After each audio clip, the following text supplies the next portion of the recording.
ரமலானினுடைய 2வது நோன்பிலே நாம் எல்லோரும் இருக்கிறோம். இந்த 2வது நோன்பு அல்லாஹுவிடம் நாம் கேட்கப் போகின்ற துவா, நம் பாவத்தை விட்டு விலகுவதற்கான துவா, நம் பாவத்தை மன்னிப்பதற்கான துவா. நம்முடைய வீடுகளில் பர்க்கத் வராமல் இருப்பதும் நம் பாவத்தின் காரணமாகத்தான்.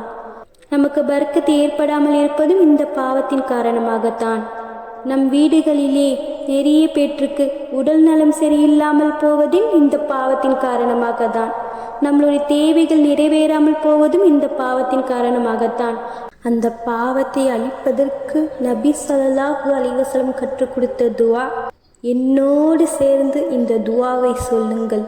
அல்லாஹும்ம இன்னக அஃபூவுன் துஹிப்புல் அஃப்வ ஃபஅஃபு அன்னி. இந்த துஆவை ரசூல் ஸல்லல்லாஹு அலைஹி வஸல்லம் அவர்கள் சொல்லும்போது, யா அல்லாஹ், நீ பாவத்தை மன்னிக்கக்கூடியவன், பாவ மன்னிப்பை விரும்பக்கூடியவன், என்னுடைய பாவத்தை மன்னித்து அருள் புரிவாயாக என்று ரசூல் ஸல்லல்லாஹு அலைஹி வஸல்லம் அவர்கள் கேட்ட துஆ. நம்மளுடைய ஒட்டுமொத்த பாவத்தையும் அழித்துவிட்டு இந்த ரமலான் மாதத்திலே தூய்மையான உள்ளத்தோடு, பாவமில்லாத உள்ளத்தோடு அல்லாஹ்விடம் கேட்கின்ற துஆ கண்டிப்பாக சீக்கிரமாக நம்மளுடைய துஆக்கள் எல்லாம் கபூலாகும். இன்ஷா அல்லாஹ்.